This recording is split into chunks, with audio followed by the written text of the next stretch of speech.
देवाय।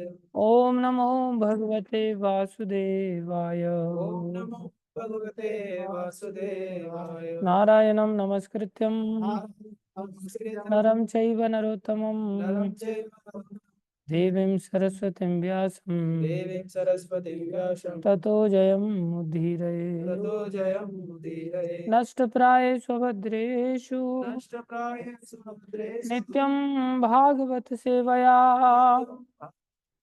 भगवति उत्तम श्लोके भगवते भक्तिर्भवति नैष्ठिकी। भक्तिर्भवति नैष्ठिकी। श्रीमद् भागवतम स्कंदो अध्याय 5 श्लोक संख्या 37।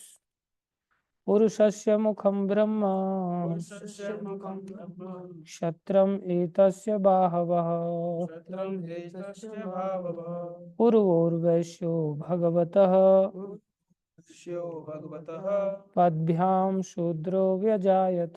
पद्भ्यां शूद्रो भजायत। पुरुषस्य मुखं ब्रह्म पुरुषस्य मुखं ब्रह्म क्षत्रम् एतस्य बाहवः क्षत्रम् एतस्य भावः पूर्वोर्वैश्यो भगवतः पूर्वोर्वैश्यो भगवतः पद्भ्यां शूद्रो व्यजायत। पद्भ्यां शूद्रो भजायत। पुरुषस्य मुखं ब्रह्म पुरुषस्य मुखं ब्रह्म क्षत्रम् एतस्य बाहवः क्षत्रस्य एतस्य भावः पूर्वोर्वैश्यो भगवतः पूर्वोर्वैश्यो भगवतः पद्भ्यां शूद्रो व्यजायत। पद्भ्यां शूद्रो भजायत। शब्दार्थ पुरुषस्य पूर्ण पुरुषोत्तम भगवान का मुखम मुख ब्रह्म ब्राह्मण है, ब्राह्मण है, क्षत्रम क्षत्रम क्षत्रिय है, क्षत्रिय है, एतस एतस् इसके बाद इसके बाद बाहव भाव भुजाएं, भुजाएं, पूर्वो जांघें, जांघें, वैश्य वैश्य वनिक वर्ग अनिक वर्ग भगवतः भगवतः भगवान के भगवान के पद्भ्याम पद्भ्यां पांवों से पांव से शूद्र शूद्र श्रमिक वर्ग श्रमिक वर्ग व्यजायत विजायत प्रकट हुआ। प्रकट हुआ। ब्राह्मण वर्ग ब्राह्मण वर्ग भगवान के मुख का, भगवान के मुख का, क्षत्रिय उनकी क्षत्रिय उनकी भुजाओं का भुजाओं का और वैश्य उनकी और वैश्य जांघों का जांघों का प्रतिनिधित्व करते हैं, प्रतिनिधित्व करते हैं। जबकि शूद्र वर्ग जबकि शूद्र वर्ग उनके पांवों से उनके पांवों से उत्पन्न हुआ है। उत्पन्न हुआ। ओम अज्ञानतिमिरन्धस्य ज्ञानाञ्जनशलाकया चक्षुरुन्मीलितं येन तस्मै श्रीगुरुवे नमः। श्रीचैतन्यमनोभीष्टं स्थापितं येन भूतले स्वयं रूपकदामह्यं ददाति स्वपदान्तिकम्। वन्देऽहं श्रीगुरु श्रीयुतापदकमलं श्रीगुरुन् वैष्णवांश्च श्रीरूपं सागरजातं सहगना रघुनाथान्वितं तं सजीवं सान्द्वैतं सावधूतं परिजनसहितं कृष्णचैतन्यदेवं श्रीराधा कृष्णपदां सहगणललिता श्रीविशाखान्वितांश्च। हे कृष्ण करुणा सिंधु दीनबंधु जगतपते गोपेश गोपीकांत श्री राधा कांत नमस्तुते। भक्त कांचन गौरंगी राधे वृंदावनेश्वरी वृषभानुसुते देवी प्रणमामि हरिप्रिये। वाञ्छाकल्पतरुभ्यश्च कृपा सिन्धुभ्यैव च पतितानां पावनेभ्यो वैष्णवेभ्यो नमो नमः। जय श्री कृष्ण चैतन्य प्रभु नित्यानंदा श्री अद्वैत गदाधर शिवासादि गौर भक्त वृंदा। हरे कृष्ण कृष्ण कृष्ण हरे हरे, हरे राम राम राम हरे हरे। हरे कृष्ण कृष्ण कृष्ण हरे हरे, हरे राम राम राम हरे हरे। हरे कृष्णा कृष्णा कृष्णा हरे हरे, हरे राम राम राम हरे हरे। गुरुवे गौरचंद्राय राधिकाय तदालय कृष्णाय कृष्ण भक्ताय तद्भक्ताय नमो नमः।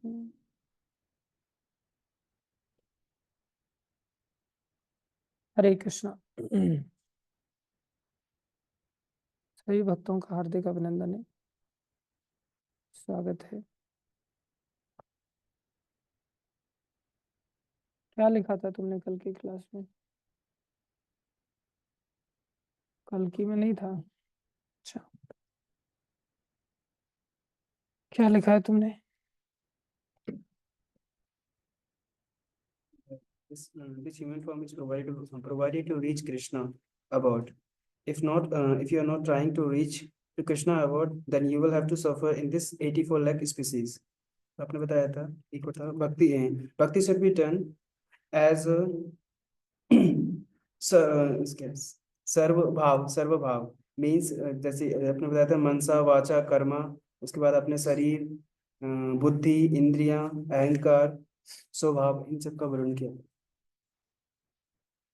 क्या लिखा है तुमने? कुछ नहीं लिखा है। क्या लिखा है भैया जयदेव? अपने ये सात चीजों के बारे में बता सकते हैं, काया मनसा वाचा इंद्रिय अहंकार और स्वभाव। उसके बारे में पता था कि ये चीजें हमारे भगवान की सेवा में लग रही थी।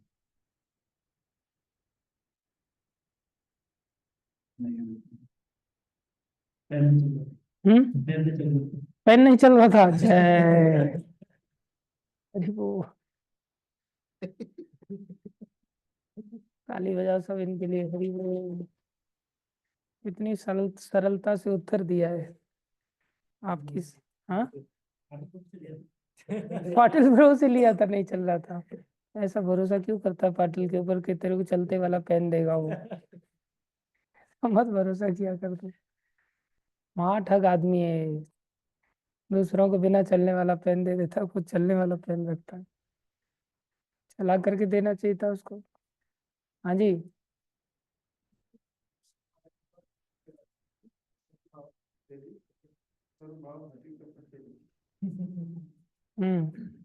आगे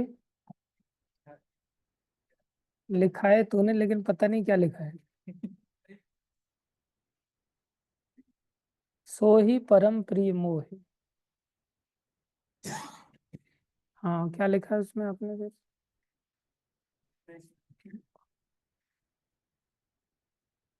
भगवान के सामने कपट नहीं कर सकते। सात चीजें। हाँ जी क्या लिखा आपने? हरि बोल। क्या लिखा है?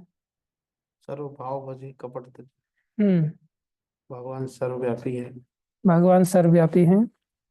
जो कुछ होता है भगवान की इच्छा से होता कुछ भी तुम्हारी इच्छा का कोई रोल नहीं है। है। सोने से थकान मिट जाती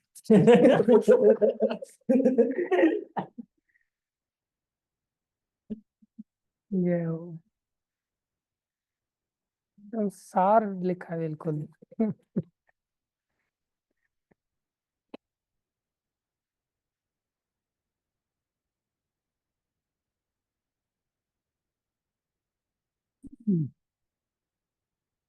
और बताइए और क्या लिखा है?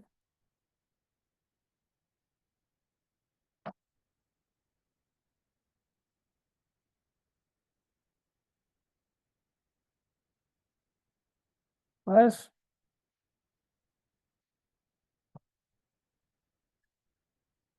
भक्ति करने से मिला।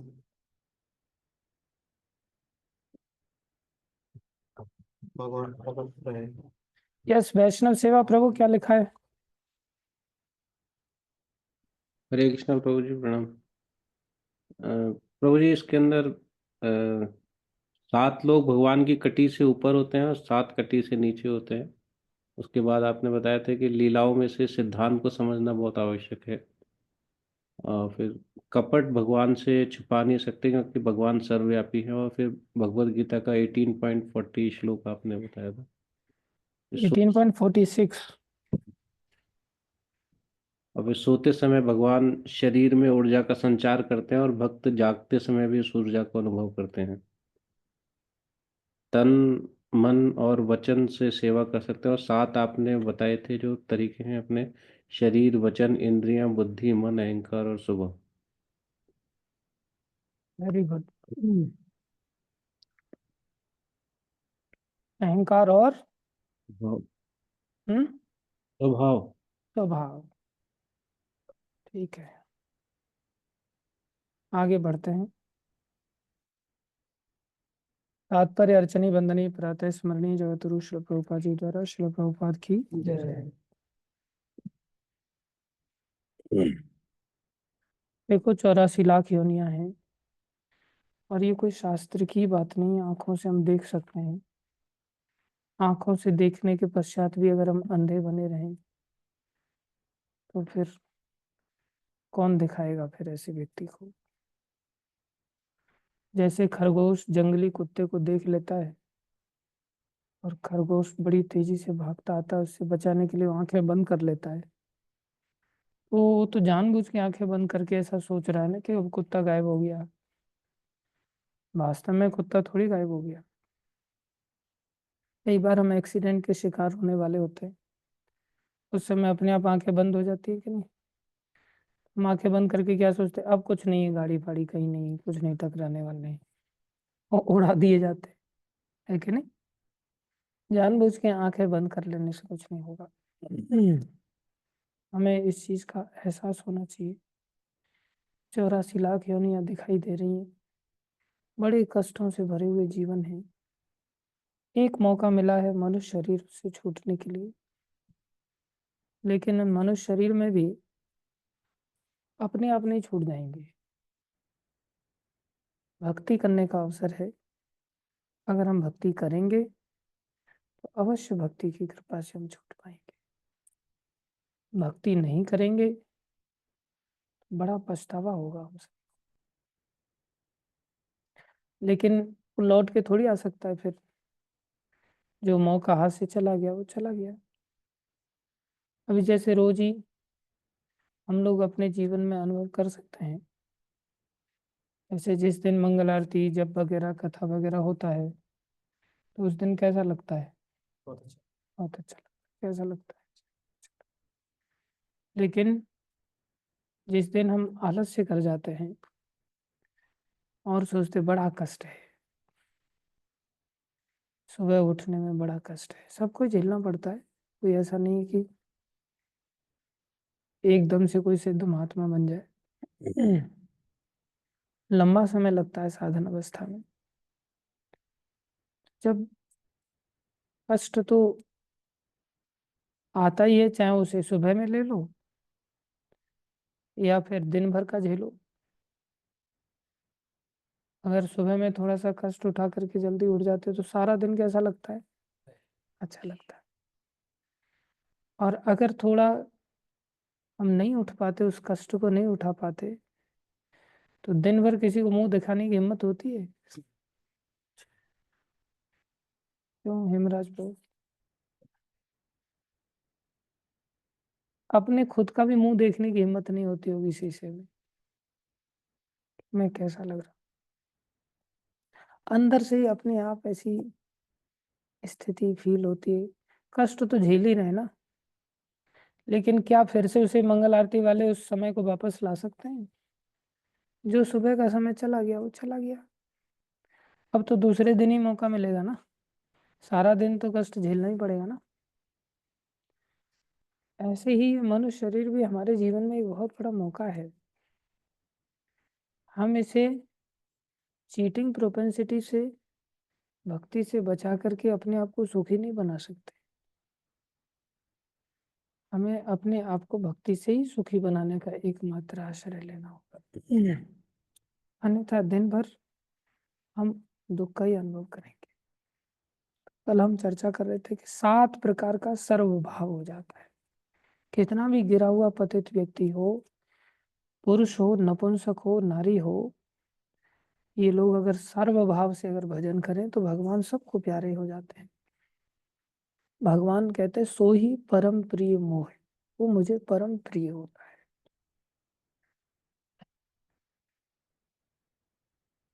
देवराज इंद्र, उनसे ब्रह्म हत्या हो गई थी तो अष्टा का उन्होंने वध कर दिया था। तो अष्टा का ही वध किया था, किसका वध किया था पता नहीं तुम्हें। अच्छा,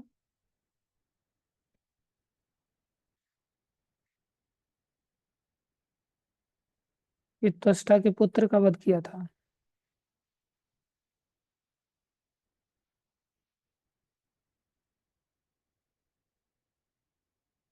किसका वध हुआ था बोलो। जगदीश, किसका वध किया था उन्होंने? वृत्तासुर का। वृत्तासुर का तो बाद में वध किया था।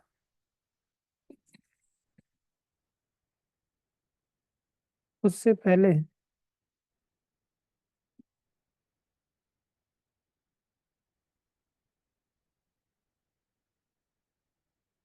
जो पुरोहित बन करके गए थे उनके पास, क्या नाम था उनका?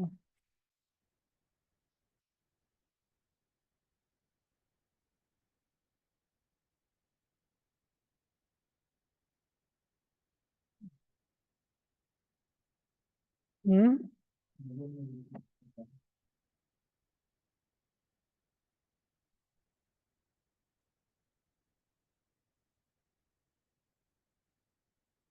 गूगल में क्या शो कर रहा है? विश्वरूप। करेक्ट। विश्वरूप थे जो त्वष्टा के पुत्र थे।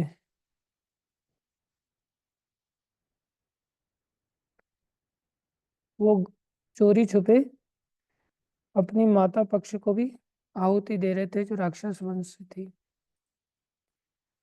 ये बात पता चल गया था उनको। किनको पता चल गया था? देवराज इंद्र। देवराज इंद्र ने तुरंत ही तलवार निकाल करके उनका गला काट दिया था, तो उनको ब्रह्म हत्या का पाप लगा था।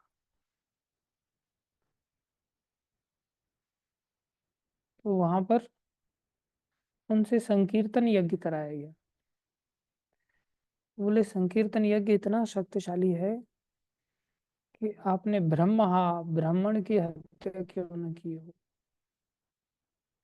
गोघना आपने गायों की हत्या क्यों न की हो, आपने सारे संसार के हत्यारे क्यों न हो, तो भी अगर कोई संकीर्तनमयी भक्ति का आश्रय लेता है। छठ में स्कंद में है ये श्लोक, में ढूंढ रहा था लेकिन मिला नहीं मेरे को, देख के बताऊंगा आप लोगों को। बहुत सुंदर श्लोक है। अगर गो घना ब्रह्महा ऐसे शब्द डाल करके गूगल आप कर सको तो उसमें से आ जाएगा।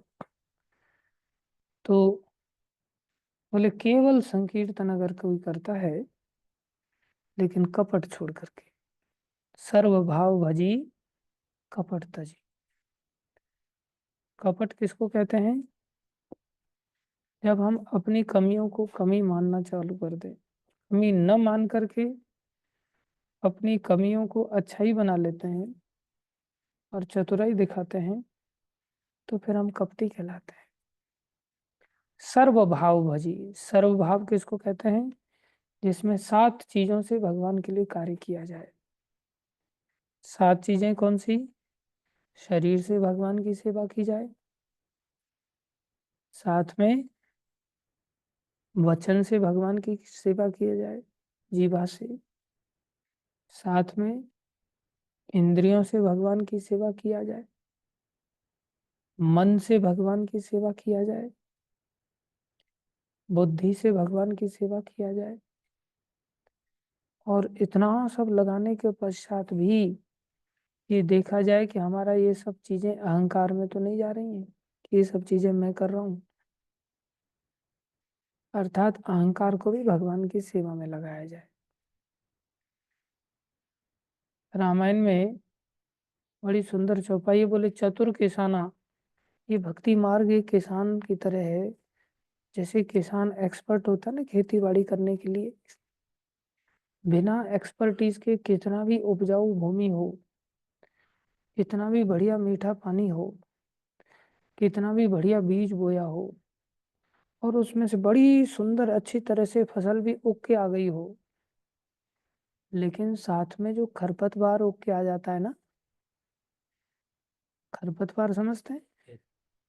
जो अवांछित जो घास होती है, जिसे कांग्रेस ग्रास भी कहते हैं। बोले अवांछित घास फूस होता है, वो उस फसल को दबा के खत्म कर देता है। पहले तो उस जमीन को कल्टीवेट ही कोई नहीं कर पाता। कल्टीवेट समझते हैं? उसकी जुताई, खुदाई वगैरह अच्छी तरह से उसको किया जाए, वही नहीं कर पाते। तो वहां बड़ी सुंदर चौपाई है, वो भी स्मरण से, चतुर किसाना शब्द है उसमें बड़ा सुंदर। चतुर किसान जैसे नराई करता है, क्या करता है, नराई समझते हैं, गुड़ाई करना, उस फसल को समय समय पर निकालना, सब कुछ होने के पश्चात भी, और अगर अहंकार रूपी खरपतवार को हम नहीं त्याग कर पाते तो फसल मारी जाती है। अच्छी खासी उगी हुई फसल, पहले तो संसार में तमोगुण के प्रभाव से, कलयुग के प्रभाव से किसी की भूमि उपजाऊ नहीं है। हम लोगों का हृदय इतना तमोगुण से ढका हुआ है कि किसी के चित्त में भक्ति का बीजारोपण करना ही बहुत कठिन काम, और असली बीज नहीं मिल पाता। गुरु कृष्ण कृपा पाए भक्ति लता बीज। संसार में ढोंगी गुरु मेरे जैसे इतने भटक रहे हैं कि बहुत मुश्किल है कि सच्ची भक्ति किसी को प्राप्त हो जाए। संसार में अहेतु की भक्ति नहीं प्राप्त हो पाती, सब हेतु के माध्यम से लेन देन चालू है सब। इसलिए शुद्ध बीज नहीं मिल पाता, शुद्ध भूमि नहीं है, और शुद्ध खाद पानी नहीं है। खाद पानी की सबसे बड़ी समस्या है। संसार में बहुत सारे सेंटर खुले हुए हैं, लेकिन ऐसे सेंटर खुले हुए हैं जहाँ सत्संग नाम की चीज ही नहीं होती, जहाँ हरि कथा नाम की चीज नहीं होती।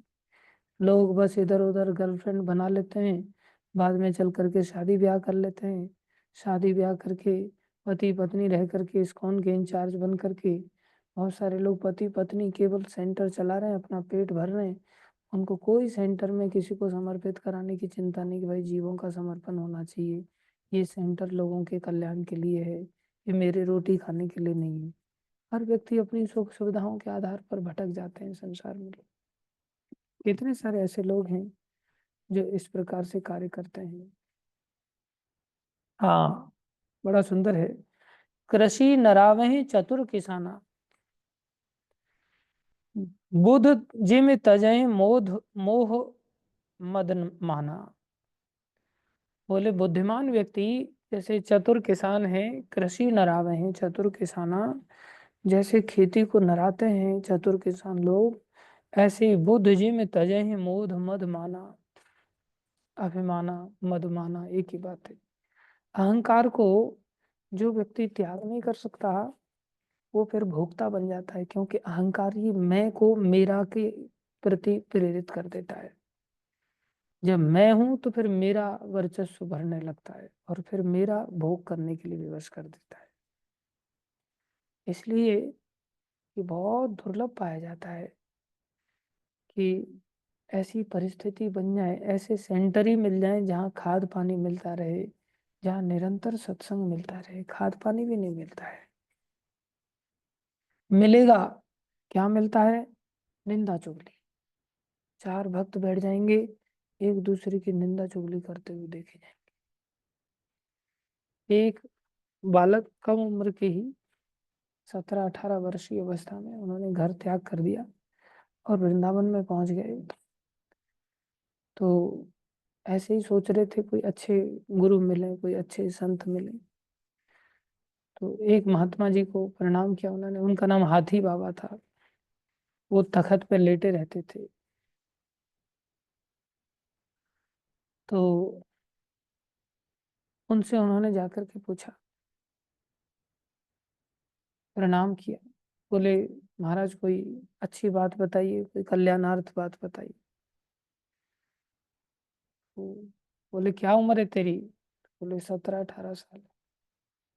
अच्छा, छोटी उम्र में ही बाबा जी बनने आ गया है? हाँ महाराज, आशीर्वाद है भगवान की कृपा से। संसार निकल करके, संसार छोड़ करके आ गए, अच्छी बात है। तो कुछ जानना चाहता है, सीखना चाहता है। वो थे तो पढ़े लिखे, लेकिन फटे पुराने कपड़े पहन करके वहां पहुंचे थे, तो ऐसा लग रहा था कि जैसे ये बालक कुछ पढ़ा लिखा है ही नहीं। तो उन्होंने पूछा, अच्छा लड्डू गोपाल जी का मूर्ति देखा है? बोले हाँ देखा है। क्या देखा है उसमें? बोले एक हाथ में लड्डू है और एक हाथ में बंसी है, ऐसे भगवान। क्या समझा इससे? उदाहरण से समझाते हैं साधु लोग। तो क्या समझा? बोले महाराज कुछ नहीं समझ पाए, आप ही समझाए। बोले ये वृंदावन धाम है, ये भक्ति मार्ग है, यहाँ पर ठाकुर जी लड्डू बहुत लुढ़काते हैं।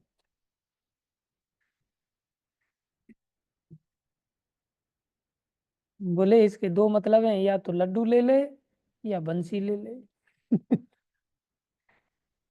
या तो लड्डू लुढ़काएंगे तो लड्डू लेकर के चलता बन, लड्डू में डूब जाएगा। भैया बंसी सुनाई देनी है तो फिर बंसी सुननी है, बंसी के साथ रहना है तो फिर लड्डू का त्याग करना पड़ेगा। तो बोले महाराज जी ये बात तो बहुत बढ़िया बताई आपने, और कोई बात? बोले इसके लिए एक काम करना पड़ेगा, अब पास में ही और भी भक्त लोग बैठे रहते हैं। बोले बेटा अच्छी तरह से भजन करना,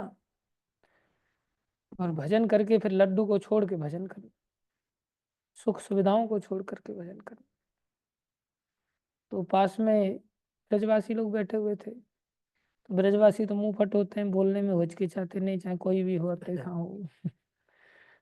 तो ब्रजवासी हाथी बाबा हाथी हाथी की तरह परे रहते होता थे शाम तक तखत पे, और जो कह रहा हो कि भजन करो कर, खुद तो भजन भजन कछु कर तो ना है, बस टांग फैला के परे रहे। तो बाबा तूने कहा तो भजन कर लो कर।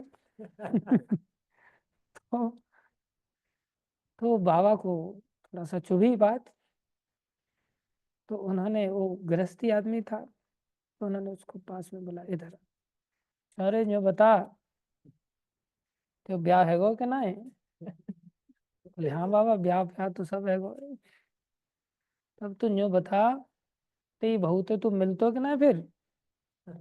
तो होते हैं ब्याह शादी किया है, बच्चे ऐसे ही थोड़ी पैदा हो जाते हैं। तो तू तेरी बहू ते सबके घर मिलतो है कि सबके पीछे चुपचाप मिलतो, न्यू बता। बहू ते मुलाकात तेरी सबके सामने उजग्गर मुलाकात होते है कि चुपचाप कमरा बंद करके मिलतो है? और बेचारा शर्मा है वो। बोले महाराज वो तो अकेले, तो गधे ठाकुर जी से भी मुलाकात, प्रेम की मुलाकात अकेले में की जाती है, ऐसे सबके सामने ढोल नगाड़ी बजा करके भजन नहीं होता। ले क्या मतलब? बोले मूर्ख, गीता में भगवान ने कहा या निशा सर्वभूतानाम, जब सारा संसार सो रहा होता है तब तस्याम जागृति संयमी, तब भक्त जागता है। ऐसी थोड़ी मंगल आरती का समय 4:30 बजे रख दिया है। जब सारा संसार जिन कार्यों में सो रहा होता है उस समय साधु को जागना होता है। सास को हम बताए भी चले आए हो। धोता धोता आओ कर तू यहाँ 3 बजे, तब तो चल पड़ेगी, हम भजन करते हैं कि ना करते हैं। सीधा कर दिया उसको उन्होंने, बाबा जी ने। तो बोले जिन कार्यों में सारा संसार जागता है, घूमना फिरना अय्याशी करना दिन भर, साधु आराम से बोले टांग फैला करके सोता है। ये सीखना बहुत जरूरी है, भगवान ने स्वयं घोषणा की है। इसका मतलब ये नहीं कि दिन में सोना रात को जागना कार्य है। और ये प्रत्यक्ष बात भी है, सुबह सुबह कोई उठता है बताओ? भक्त लोग जल्दी सो जाते हैं, वो लोग 11-12 तो सब बज ही जाते हैं, हमारे संसारी लोग प्राय ये जवाब देते हैं 11-12 तो बज ही जाते हैं। जिसके 11-12 बज रहे में सुबह में कैसे उठेगा? अब उनको नोट चाहिए, नोट कमाने, या तो भगवान को कमा लो या नोट कमा लो। उन्होंने साफ शब्दों में उनको बोला, बातचीत चल रही थी तो समझ गए, ओहो भजन करना पड़ेगा। ये नहीं कि एक दिन मंगल आरती पहुंच गए, 8 दिन में 7 दिन गुल्ली मार दी, इससे भजन नहीं होता। कोई ना कोई तो कष्ट उठाना ही पड़ेगा, कुछ भी संसार में ऐसे तो मिलता नहीं। फिर उन्होंने, और महाराज कोई बात बताओ, और कोई कल्याण की बात बताओ। लाला अगर भगवान चाहिए तेरे को, एक काम और कर लियो। बोले कहा काम करना महाराज? भक्तों की संगति मत करियो बस। ये उनको बड़ी बात चुभ गई। बोले ऐसा तो संसार में कोई नहीं बोलता, भक्तों की संगति मत करना। आप पहले साधु संत मिले हैं, सारे सत्संगों में तो ए फॉर एसोसिएशन ही बोला जाता है। सबसे पहले तो संगति करनी होती है भक्तों की। बोले ये बात तो तुम ठीक कह रहे हो, शास्त्र तो सब भक्तों की संगति पर बल देते हैं, लेकिन तुम्हें ऐसे भक्त मिलेंगे नहीं। चाहे तुम वृंदावन में हो तो भी बहुत कठिन काम है। आश्रमों में आज चले जाओ, तुम कहीं भी चले जाओ, हर भक्त दूसरे भक्त की बिल्कुल बुराई करने पे तुला हुआ है। कोई भक्त तुम्हें कृष्ण चर्चा करता हुआ नहीं देखा जाएगा। और जैसे हमारे राधा मोहन प्रभु को और उत्तम मोहन प्रभु को बैठा दो, और फिर देखो इनकी कितनी कृष्ण चर्चा होती है। रिकॉर्डिंग करो जरा उस बात को। क्यों गलत कह रहा हूँ? देखा, ये सही है एकदम से। इतनी निंदा करते, इतनी निंदा चुगली इन लोगों की चालू हो जाती है, वो भी प्रूफ के साथ। मेरे पास व्हाट्सएप पे देख इसके कांड है।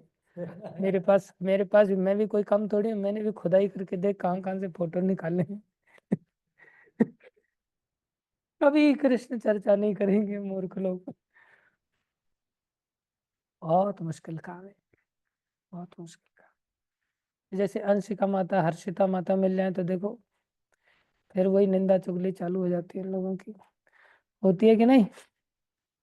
सब लोग प्राय, वो तो वैष्णव सेवा प्रभु हमारे ऐसे हैं जो किसी के साथ निंदा चुगली नहीं करते।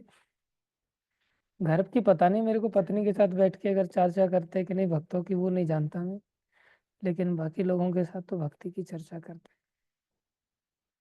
बहुत कम देखा जाता है। तो जैसे राखी माता है, विनोद प्रभु, बैठ करके केवल निंदा चुगली, और कोई काम ही नहीं इन लोगों पर। ऐसा मत किया करो आप लोग। थोड़ा भगवान की चर्चा कर लिया करो, भक्तों की चर्चा कर लिया करो। बोले तुम इसलिए साधु संग मत करना, कितना दुर्लभ है नहीं। आप देखो संसार में भक्तों के साथ मेरे जैसे तिलक छापे वाले बहुत मिल जाएंगे आपको, और केवल यही चर्चा सुनने को। इसलिए ऐसे भक्तों से बड़ी विनम्रता से हाथ जोड़ करके दूर चले जाना। खाद पानी यही लोग देते हैं। बड़ी कृपा से अगर कभी भक्त संग मिल जाए तो भाई भगवान की अपार कृपा है, अपार कृपा है।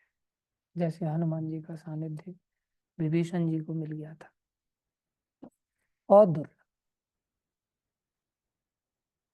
और इतना मिलने पर भी हम भगवान की प्राप्ति कर लेंगे इसकी गारंटी नहीं है। इतना सब होने पर भी भगवत प्राप्ति हो जाएगी। और भक्त संग नहीं करोगे ना तो आपकी और टांग खींची जाएगी। ये तो किसी से मिलके चलता ही नहीं। ये तो अपना ही राग खुद ही अलापता है, और वो डेंजरस भी होता है। इसलिए ऐसे भक्तों का सानिध्य पा लेना, जहाँ हरि चर्चा हो, जहाँ हरि कथा हो, जहाँ फॉर्मेलिटी के लिए ना हो, अहेतु की हरि भक्ति, अहेतु की ज्ञान, अहेतु की वैराग्य हो। अहेतु की भक्ति होगी तो अहेतु की ज्ञान होगा, अहेतु की ज्ञान होगा तो अहेतु की वैराग्य होगा। अभी हमारा वैराग्य कैसा होता है? हमारा अहेतु की वैराग्य नहीं होता, हेतु की वैराग्य होता है। जैसे गुरु महाराज से हमने किसी समय कहा कि महाराज आप हमें भगवे कपड़े दे दो, तो महाराज बोले क्यों चाहता है? इससे प्रचार बढ़िया, तो क्यों सफेद कपड़े से प्रचार नहीं होता? होता तो है, लेकिन उस समय अकल नहीं थी। बोले गौर किशोर दास बाबा जी हुए, भक्त विनोद ठाकुर, उन्होंने तो भगवे कपड़े पहने नहीं, सारे संसार में उन्होंने प्रचार प्रसार कर दिया, तुम क्यों चाहता है? तो संसार में हमारे एक प्रतिष्ठा की लालसा होती है ना। हमारा बैचमेट उसने ले लिया, मेरा जूनियर उसके पास सैफरॉन आ गया, मैं सीनियर होकर के मेरी क्या इज्जत है, लोग मेरे को क्या कहेंगे। ये है हेतु की वैराग्य के लक्षण। एक मायापुर में व्यक्ति मिला हमको, वो मित्रता हो गई उसके साथ, तो उसका मकान था, ऊपर एक कमरा था, तो वो अपने कमरे में रहने के लिए हमें ले गया। तो उसका घर था वहाँ, लेकिन वो मंदिर में आते रहता था, मायापुर मंदिर। तो मैं क्या देखूं उसको, जब मेरे को घर ले गया तो मैंने नीचे देखा, बढ़िया पैंट टी शर्ट में मस्त घूम रहा है नीचे। और मेरे को बड़ा झटका लगा कि इसने तो सैफरन धोती कुर्ता पहने हुए थे, और ये बढ़िया पैंट टी शर्ट पहन करके घूम रहा है। फिर सुबह सुबह मैं सोचा इसने चेंज कर दी होंगे कपड़े पर हमेशा के लिए। सुबह सुबह मंदिर जाने लगे, फिर उसने सैफरन पहन लिया और सैफरन पहन करके मंदिर में जा करके, अब जैसे ही सैफरनधारी कोई आता तो उसको तो वो लोग रोटी के लिए रोकते नहीं थे, प्रसाद में फ्री एंट्री तो प्रसाद मॉल में जाता बिंदास भगवे कपड़े पहन करके, और वापस आ करके बढ़िया टी शर्ट घड़ी फड़ी नेकर भी पहन लेता, पैंट भी फुल पैंट नहीं, टी शर्ट नेकर पहन करके बिंदास घूमता। तो ये कैसा वाला सैफरन धारण किया उसने, वैराग्य कैसा है उसका, अहेतु की है, अहेतु की है, हेतु, उसका हेतु है कुछ समाज से प्रतिष्ठा पाना, समाज में फ्री रोटी खा लेना। तो कई बार हम देखते थे वृंदावन में बहुत मशक्कत होती है प्रसाद के लिए, कूपन पे कूपन मांगते रहते हैं, और भगवे कपड़े वालों को कोई नहीं पूछता पता नहीं कब मिलेगा हमें भगवा कपड़ा, और फिर अंदर जाएंगे तो हमें भी रोटी खाने के लिए आसानी से फ्री एंट्री हो जाएगी। मिला, गुरु जी ने दे दिया, फिर देखा ये योग्य है ही नहीं, ये तो हेतु की वाला साधु बन गया है, अपने मान सम्मान को बढ़ा रहा है, बस प्रतिष्ठा के पीछे भाग रहा है। उन्होंने 2 थप्पड़ में उतार, तो इसको तो उतार दिया उन्होंने, फिर सफेद कपड़े पहने, अब कर प्रचार बेटा। गुरुजनों का डंडा होता है ना, ये बड़ा कल्याणकारी होता है। वास्तव में अहेतु की भक्ति से ही सब कुछ हो सकता है। हालांकि ऐसा नहीं है कि अभी कपड़े नहीं हमारे पास तो भूखे मर रहे हो हम, किसी रोटी पानी का कोई अभाव नहीं होता, लेकिन संसार में बहुत दुर्लभ ऐसा पाया जाता है कि हम ऐसे अहेतु की वैराग्य को प्राप्त करें, ऐसा अहेतु की ज्ञान हमारे अंदर हो जाए। जब अहेतु की भक्ति आती है ना, तो उसका परिणाम क्या होता है, वो अप्रतिहत होती है। अप्रतिहत मतलब उसमें व्यवधान नहीं आता, वो फिर एक रस चलने लग जाती है, क्योंकि हमें कुछ चाहिए ही नहीं ना। जैसे बहुत सारे लोग गुरुजी के सामने नंबर बनाना चाहते हैं, तो गुरुजी जब आते हैं तब मंगल आरती आ जाएंगे, और गुरुजी गए तो सब चीजें गई, और कोई देखने वाला नहीं है। मतलब उनका हेतु है, क्या हेतु है, गुरुजी की नजरों में अच्छे बने रहना, बाकी क्या लेना देना, क्या फर्क पड़ना। भक्ति क्या हो गई, प्रतिहत, अप्रतिहता नहीं, अर्थात व्यवधान आ गया, भक्ति की धारा एक जैसी नहीं चल पाती। भक्ति को एक जैसा चलाना है तो हमारे जीवन में ये सब चीजें अप्रतिहत होनी चाहिए। उसके लिए संतुष्टि नहीं आ जानी चाहिए, मैं तो अब सैफरनधारी बन गया, या मैं तो बहुत बड़ा ज्ञानी बन गया, मेरे को तो इतने श्लोक याद हो गए, अब संतुष्टि आ गई साहब। ये सब लक्षण अहेतुकी वाले नहीं। जब कमी होगी ना, तब हम उसको आपूर्ति करने के लिए लालायित रहेंगे ना। जब हम सोचेंगे कि अब तो मैं बहुत बड़ा वैरागी हो गया, बहुत बड़ा ज्ञानी हो गया, अब मुझे क्लास अटेंड करने की जरूरत नहीं है, अब मुझे कुछ और चीज की आवश्यकता नहीं है, तो फिर उस व्यक्ति की प्रगति हो पाएगी कभी, कभी हो सकती, कभी नहीं। इसलिए प्रगति करने के लिए भक्ति मार्ग में ये आवश्यक है।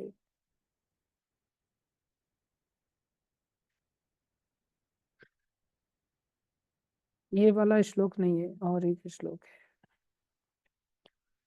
8 नंबर का श्लोक है वो, 6वें स्कंद का 8 नंबर का श्लोक है, शायद 6, 13, 8 होगा। तो हम ये बता रहे थे कि जीवन में सर्वभाव, सर्वभाव मतलब हमारी भक्ति कहीं अहंकार में तो नहीं जा रही है, कहीं मैं में तो नहीं जा रही, और अहंकार से भी ऊपर है स्वभाव। स्वभाव मतलब सपने में भी भगवान का ही चर्चा करते हुए हम पाए, सपने भी हमें स्वप्न दोष जैसी वृत्तियां हमारे जीवन में से खत्म हो जाए, गंदे सपने आना बंद हो जाए, गंदा संसार का जो चक्र है, संसारी कर्मों के जो चक्र है वो बंद हो जाए। हम अपने जीवन में 6, 13, 8, 9 है ना, हाँ, बहुत सुंदर श्लोक है ये। ब्रह्महा पितरहा गोघना मात्रः आचार्यः। कितना सुंदर श्लोक है। भक्ति कैसी विशेष है। ब्रह्मः पितरः गोघनो मातरः आचार्यः घवान अघवान स्वादः पुलकशो पुलकशको वापि शुद्धेर यस्य कीर्तनात्। जिन भगवान का कीर्तन करने से, ट्रांसलेशन में बता रहे हैं, one who has killed a brahmana, one who has killed a cow, or one who has killed his father, mother, or a spiritual master। कैसी वृत्ति वाला व्यक्ति can be immediately freed from all sinful reactions simply by chanting the holy name of the Lord Narayana। Other sinful persons such as dog eaters and chandalas who are less than shudras, ये सब शूद्रों से भी गए गुजरे हैं। शूद्र बहुत कोई गई गुजरी अवस्था मत समझ लेना, शूद्रों की चर्चा थोड़ी कल करेंगे। Can also be freed in this way but you are a devotee. Devraj Indra को बता रहे हैं, लेकिन आप तो भक्त हो भैया। जब ऐसे ऐसे लोग भी मुक्त हो जाते हैं संकीर्तन के प्रताप से, तो तुम तो भक्त हो। But you are a devotee and we shall help you by performing the great horse sacrifice. If you please Lord Narayana in that way, why should you be afraid? फिर डरने की, फिर घबराने की, चिंता करने की क्या आवश्यकता है। कई बार हम पापों को लेकर के इतने भयभीत, मैं तो इतना गिरा हुआ हूँ, मेरे से तो कुछ हो ही नहीं सकता। ऐसा नहीं है भाई, भक्ति में लग जाओ बस, जैसे तैसे करके। ये जीवन भक्ति के लिए मिला है। ये जीवन माँ क्या कह रही है, पापा क्या कह रहा है, भाई क्या कह रहा है, पत्नी क्या कह रही है, ये सब चीजों को बहुत ज्यादा सुनने के लिए नहीं मिला। You will be freed even if you kill the entire universe।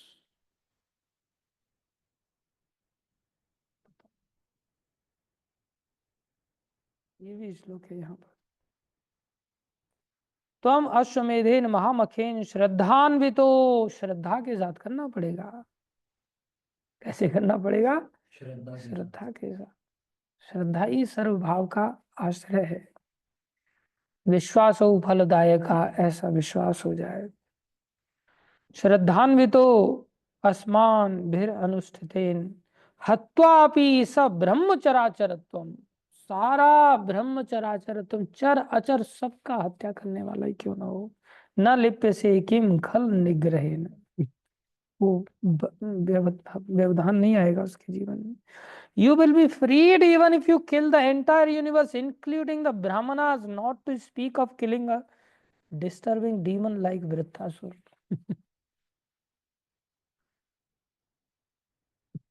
Vritrasura को मारने के कारण उनको ब्रह्म हत्या लग गया था। विश्वरूप को मारने के कारण वृत्तासुर को पैदा किया था उनके पिता द्वारा। बोले तुम्हें घबराने की जरूरत, भक्ति में लग, जो हो गया सो हो गया बस, उसका चिंता। पिछली गुजरी सोच न पगले, अब तो मुख से राम बोल। इतने से प्रभु खुश होएंगे, क्या लगेगा तेरा मोल। इतना अगर हम करने लग जाएं बस, भगवान प्रसन्न हो जाएंगे। इसलिए कपट का त्याग करके, अहंकार, और अहंकार से भी बड़ा बीमारी है हमारा स्वभाव, जो आसानी से बदलता नहीं, सबसे देरी में बदलता है, वो है हमारा स्वभाव। भक्ति में आ जाते हैं, लेकिन अगर भोग का स्वभाव बना हुआ है तो भक्ति में भी हम भोगी बने रहते हैं। इसलिए स्वभाव हमारा तब कई बार बदलता है जब हम स्वभाव को सुविधा देना बंद कर देते हैं। जैसे किसी देश से अगर युद्ध जीतना हो तो आर्मी पर अटैक बाद में किया जाता है, आर्मी के जो रिसोर्सेस हैं उन पर पहले अटैक किया जाता है। ऐसे ही जब हम पैसे धेले को फेंक देते हैं ना अपने जीवन में से, और मोबाइल आदि को फेंक देते हैं, तब ये सब रिसोर्सेस है हमारे। पैसा धेला हमारे पास होता है, मोबाइल हमारे पास होता है, और आज की दुनिया में जो चाहिए आप फटाक से मोबाइल से ऑर्डर कर दो और सारी सुविधाएं आपको अकेले में प्राप्त हो जाएंगी।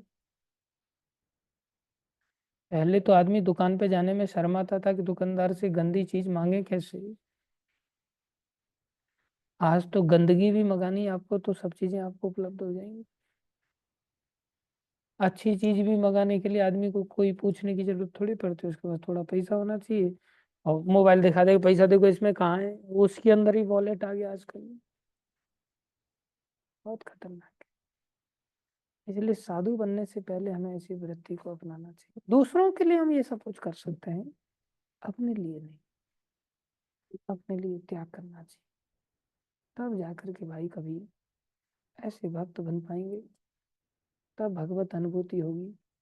नहीं तो लड्डू लुढ़काएंगे ठाकुर जी हमारे, और फिर हम लड्डू ले लेकर के अपने लड्डू खा लेंगे, और फिर जाके सुअर जैसे बड़े हो जाएंगे, हैवी हो जाएंगे लड्डू खा कर करके, फिर सुअर पकड़ने वाले आ जाएंगे यमदूत, फिर चिल्लाते रहो कुछ भी करते रहो, फिर कुछ नहीं होने वाला। धन्यवाद सभी का धैर्यपूर्वक श्रवण करने के लिए।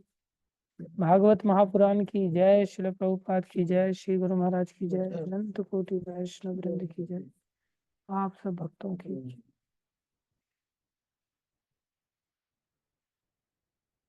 सब लोग जप कर लो भाई।